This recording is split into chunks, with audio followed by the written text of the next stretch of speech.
तुम्ही पाहत आहात MCN न्यूज मराठी।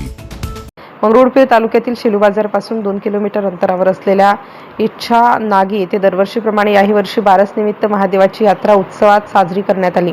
या यात्रेनिमित्त हरिभक्त परायण विष्णू महाराज राऊत यांच्या वाणीतून भागवत कथेचे आयोजन करण्यात आले होते।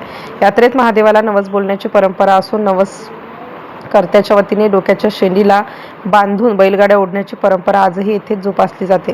भाविक भक्त बसलेली गाडी नवस कबूल केलेले भक्त आपल्या शेंडीने गाडी ओढतात। अशा या पारंपरिक यात्रेत भाविक भक्तांनी दर्शनासाठी प्रचंड गर्दी केली होती। या निमित्ताने आयोजित महाप्रसादाचा हजारो भाविक भक्तांनी लाभ घेतला। MCN न्यूज मराठीकरिता दिगंबर आव्हाडे, मंगरुळपीर।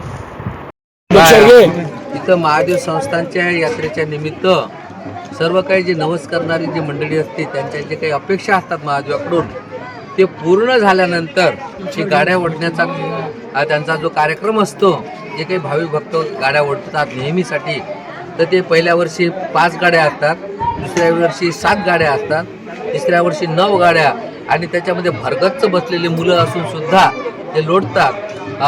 पण त्याच्यामध्ये खरं म्हणजे ईश्वराची महादेवाची जी शक्ती असते, आदी माया पार्वतीची शक्ती, महादेवाची शक्ती, त्याच्यामुळे ते त्यांना अशा एक प्रकारचं ते वाहून येते, एवढी शक्ती त्यांना ते प्राप्त होते।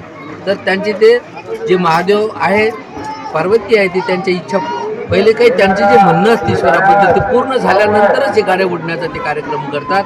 हा कार्यक्रम हिच्यामध्ये असे कितीतरी वर्षापासून म्हणजे आमच्या 3 पिढ्यापासून आम्ही पाहतो, जवळपास 100-150 वर्षापासून असं म्हणा थोडक्यात। तर हा अव्याहत असा गाड्या ओढण्याचा कार्यक्रम आणि शक्ती प्रदर्शन, जे महादेवाचं दैवत आहे बैल आणि त्याचे जे आपण वंशज शेतकरी लोक, तर एक शक्ती प्रदर्शन दाखवण्याच्या दृष्टिकोनातून अशा प्रकारचा हा कार्यक्रम गाडी ओढण्याचा असतो। आणि ईश्वर सगळ्या ते गाडी ओढणारी जी मंडळी असते त्यांचं पूर्ण मनोरथ पूर्ण करते। अशा प्रकारचा हा भव्य दिव्य कार्यक्रम 150-200 वर्षापासून या गावात सुरू आहे।